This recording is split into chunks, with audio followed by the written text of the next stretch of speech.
La matinée est terminée à l'école de Chervillers. Si certains enfants ont la possibilité de rentrer chez eux pour le repas, d'autres vont être pris en charge par la structure périscolaire du village. Des animatrices les attendent dans la cour. Rassemblement, distribution de gilets de sécurité, puis départ pour le site de l'Alumna en rang 2 par 2. C'est ici que chaque midi, une soixantaine d'écoliers est accueillie par l'équipe du périscolaire. Donc le périscolaire peut accueillir maximum 80 enfants. À l'heure actuelle, on accueille entre 60 et 70 les midis, une cinquantaine d'enfants le soir, donc maternelle et élémentaire confondus. On est à l'heure actuelle 7 animatrices, moi comprise, et une personne qui s'occupe de l'entretien des locaux. Si la construction du périscolaire de Chervillers a été portée par la communauté de communes de Sélestat, son fonctionnement est assuré par une association, l'OPAL, Organisation populaire des activités de loisirs.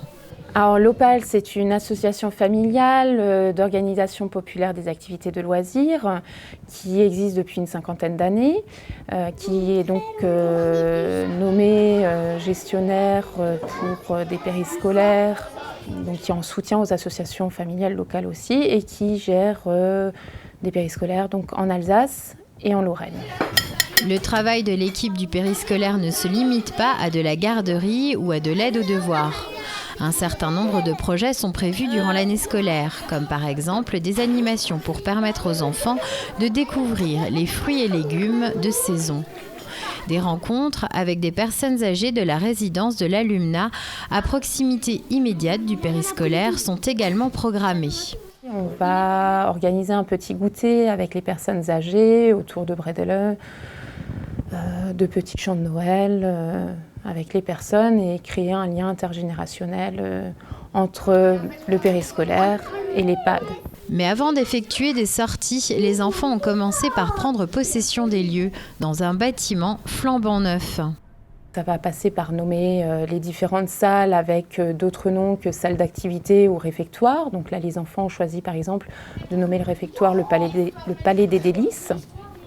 Mon bureau sera la caverne, parce qu'en général, quand je suis dans mon bureau, sur l'ordinateur, avec les factures, c'est l'endroit un peu caverneux du centre. On va trouver un nom du centre aussi. Donc pour l'instant, on est en train de prendre toutes les idées des enfants et on fera ensuite une petite inauguration au mois de janvier pour le nom complet. Le périscolaire de Chervillers est ouvert du lundi au vendredi, durant la période scolaire.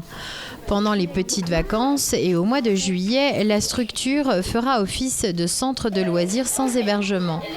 À terme, les enfants pourront profiter toute l'année d'un jardin pédagogique à l'arrière du bâtiment.